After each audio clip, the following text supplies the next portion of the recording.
புயலோட தாற்றம் எப்படி இருப்பாருங்க. நாங்கள் கரெக்டாக வந்து ஈசிஆரில் எங்கள் மாடியில் இருக்கோம். ஸோ நீங்கள் பார்க்குற இடம் ஃபுல்லாகவே உங்களுக்கு இதில் வந்து ஓரளவு கிளியராக தெரியுது. பட் ஃபுல் டார்க்காக இருக்குது எனக்கு. ஓகேங்களா, நீங்கள் பார்க்குற இந்த இடம் ஃபுல்லாக இது எல்லாமே பீச்சை ஒட்டி. ஓகேங்களா, இது ஃபுல் டார்க்காக இருக்குது.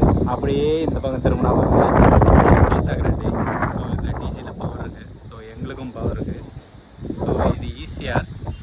அப்படியே லெஃப்ட்டில் திரும்பி உங்கள் பேக் சைடில் காட்டுறேன்.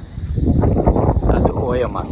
ஸோ ஓஎம்ஆரோட அது வந்து நாவலூரில் இருக்க டிஹெச் பெலிஷா.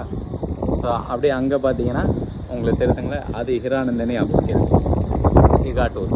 ஸோ இன் பிட்வீனில் பார்த்தீங்கன்னா இப்போ ஒரு தெரியும் பாருங்கள், அதுதான் வந்து டிசிஎஸோட ஆஃபீஸர். ஸோ காற்று செம்ம வேகத்தில் அடிக்குது. அவங்க சொன்னால் காற்று உங்களுக்கு அந்த காற்று சத்தமும் கேட்கும். எப்படி இருக்குன்னு பாருங்கள்.